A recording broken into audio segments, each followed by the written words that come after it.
شادی کے موقع پر لڑکی والوں کی طرف سے کسی دعوت کا کوئی ثبوت نہیں، بلکہ اصل میں تو اصول سمجھ لیجئے، فلسفی کیا ہے اسلام کی۔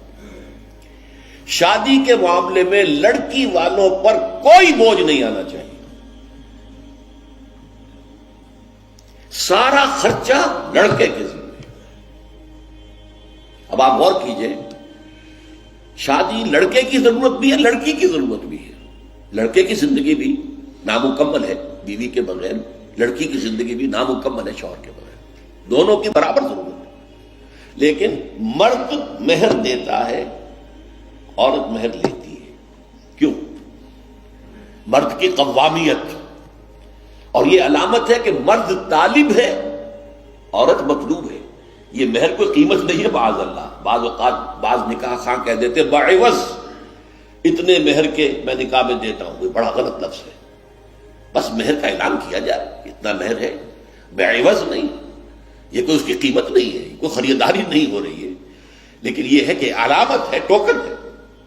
ایسا بھی مہر مقرر کیا گیا، کسی کے پاس دینے کو کچھ نہیں تھا، حضور نے فرمایا اچھا اپنی اس بیوی کو اتنی سورتیں قرآن کی پڑھا دینا، یہ بھی مہر ہو گیا۔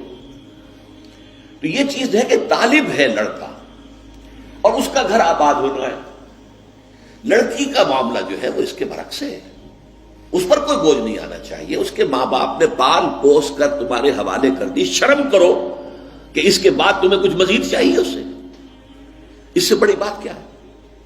لہذا لڑکی والوں کی طرف سے دعوت طعام کا کوئی ثبوت نہیں، اس کی جڑ کٹنی چاہیے، زیرو، کوئی مشروب بھی نہیں، کوئی اور نہیں۔ بلکہ آپ کو معلوم ہے نکاح کی محفل میں چھوارے کون لے کے آتا ہے؟ لڑکے والے۔ اور پھر پلاؤ متنجن کس سے کھاتے ہیں؟ ذرا دیکھیے کس قدر یہ مزہ کا خیز صورت ہے۔ فرض کیجئے گئے ہیں آپ کسی کے گھر پر جا کر، لڑکی کے گھر پر جا کر نکاح ہو رہا، نکاح ہو گیا، اب چھوارے جو ہے لڑکے والوں کی طرف سے، اور اس کے بعد دعوت ہو رہی ہے، پلاؤ متنجن بریانی کس کی طرف سے؟ لڑکی والوں۔ کو عقل کے ناخن لو، تو کیا چھوارے نہیں وہ بانٹ سکتا تھا جس نے تمہیں مرغ پلاؤ کھلایا؟ یہ کیوں ہے؟ اس کو سمجھیے۔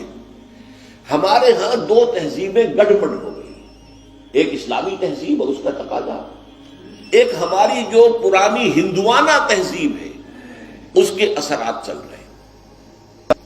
کوئی ثابت نہیں ہے، اس کی جڑ کاٹی جائے، کمی نہیں، جڑ کاٹی جائے۔ پھر میں کہوں گا کمی بیشی جو ہے یہ پھر وہ ریلیٹو ٹرمز ہو جاتی ہے، تو جہاں انگلی رکھنے کی جگہ ہوگی وہاں پورا ہاتھ اور پوچھا رکھ دیا جائے گا، جڑ کاٹی جائے۔ یہ دوسری ہم نے تجویز پیش کی۔ نتیجہ کیا نکلا؟ ان دو کو جمع کیجئے، لڑکی کے گھر پر کوئی فنکشن ہے ہی نہیں، جانبین مسجد میں جمع ہوئے، یہ لڑکے والے بیٹھے ہیں، وہ لڑکی والے بیٹھے ہیں، دونوں یہاں ہیں۔ ان کے یہاں کی خواتین بھی یہاں اندر ہوں گی، ہمارے یہاں اب خواتین ہال ہے۔ مسجد میں آئے، نکاح ہوا، اپنے اپنے گھروں کو جاؤ، کوئی تکلیف نہیں۔ اس کا نتیجہ کیا نکلا کہ جسے آپ جنج کہتے ہیں، بارات، اس کا تصور زیرو ہو گیا۔ اسلام میں بارات کا کوئی تصور نہیں، سہرا بندی کی کوئی تقریب نہیں، ہندوانہ تقریبات نہیں۔ بارات کے لیے عربی میں کوئی لفظ ہی نہیں ہے، قرآن اور حدیث میں کیا ہوگا؟ عربی میں نہیں ہے، کوئی لفظ نہیں۔ یہ خالص عجمی لفظ، بارات عجمی ہے، ایرانی ہے، اس کا اسلام سے کوئی تعلق نہیں۔ جڑ کٹ جائے اس کی۔ یہ بھی ہندوانہ تصور ہے۔ ہوتا کیا تھا؟ ایک گاؤں سے جا رہے ہیں، دوسرے گاؤں سے بیٹی لے کر آنی ہے، اور بیٹی کے ساتھ جہیز آنا ہے، اور راستے میں ڈاکو جو ہیں وہ لوٹ سکتے ہیں، تو یہاں سے جتھا لے کے جانا ہوگا، لہذا وہ جتھا بندی کر کے بارات جا رہی ہے۔ اب وہ جا کر جنج گھر جو بنے ہوئے ہیں وہاں پر ٹھہر رہی ہے، 2 دن 3 دن عیش کر رہے ہیں، مچھرے اڑا رہے ہیں لڑکی والوں کے پیسے پر، پھر وہ مال غنیمت سے لدے پھدے واپس آ رہے ہیں، لہذا وہ جتھا حفاظت کرتا تھا۔ یہ سارا ہندوانہ تصور ہے، اسلام سے کوئی تعلق نہیں۔ تو نمبر 1 نکاح مسجد میں، نمبر 2 کوئی دعوت طعام ہی نہیں، کوئی بھی نہیں، نو انٹرٹینمنٹ واٹس سو ایور لڑکی والوں کی طرف سے۔ اجتماع جانب مسجد، یہیں سے ڈسپرس۔ حضرت فاطمہ کو تو وداع کرانے کے لیے حضرت علی گئے بھی نہیں تھے۔ نکاح کے بعد کچھ خواتین حضرت فاطمہ کو لے کر حجرے میں چھوڑ آئی تھی جا کر، جو ایک انصاری صحابی نے حضرت علی کو دیا تھا، ورنہ ان کے پاس حجرہ بھی نہیں تھا۔ 3 باتیں ہو گئی۔ چوتھی بات،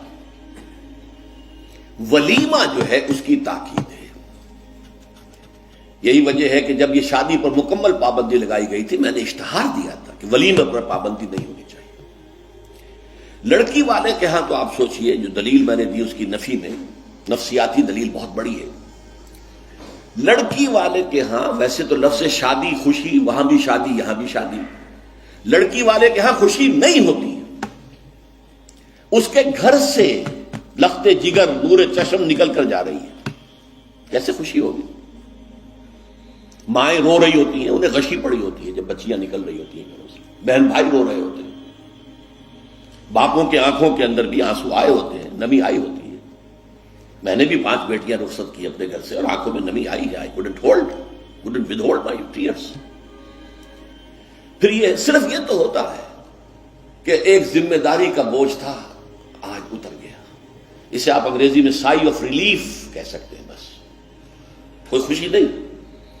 اس کی مثال میں دیا کرتا ہوں کہ کوئی جانور اگر قربانی کے لیے 10-15 دن پہلے آپ لے لیں، وہ بکرا، کوئی مینڈھا، اور بچے اس کے ساتھ ہل جاتے ہیں، پھر کھلاتے ہیں، لے جاتے ہیں، چلاتے ہیں، تو پھر وہ عید کے دن جب آپ اسے قربان کرتے ہیں تو بچے پچھاڑے کھا رہے ہوتے ہیں، رو رہے ہوتے ہیں، اتنا لاڈ اس جانور سے ہو جاتا ہے۔ تو یہ نور چشم، لخت جگر گھر سے نکل رہی ہے، 18-20 برس رہی ہے آپ کے گھر میں، آج جا رہی ہے۔ ٹھیک ہے، سائی آف ریلیف ہے، لیکن اندیشہ بھی ہوتا ہے، ذہن میں رکھیے، ہمیشہ ہوتا ہے۔ پتہ نہیں بیل منڈے چڑھے نہ چڑھے، موافقت مزاج کی ہو نہ ہو، نئے ماحول میں جانا ہے، ایڈجسٹمنٹ ہو نہ ہو، اپنی حد تک پورا اطمینان کر لیا ہے، دیکھ لیا ہے، سوچ بچار کر لیا ہے، لیکن کیا کہا جا سکتا ہے؟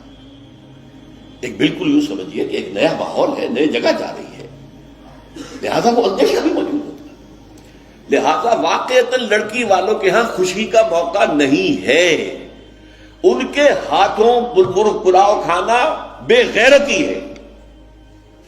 ہاں، لڑکے والے کے ہاں خوشی ہے، اس کا گھر آباد ہوا ہے، اور اسے حکم دیا حضور نے، اولموا ولو بشاۃ، ولیمہ ضرور کرو، چاہے تمہارے پاس ایک ہی بکری ہو۔ وہ ایک ہی بکری در حقیقت ان کے ہاں مفلسی کی سب سے بڑی شکل ہو سکتی تھی، لیکن بھیڑیں بکریاں پالنا تو ان کا پیشہ تھا، تو کسی کو ایک ہی بکری ہے تو معلوم ہوا بہت ہی غریب ہے، فرمایا اسی کو ذبح کرو، کھانا کھلاؤ اپنے دوستوں کو، اپنے احباب کو، سیلیبریٹ کرو۔ سیلیبریشن تمہارے ہاں ہونی چاہیے، مرد کے ہاں، لڑکے کے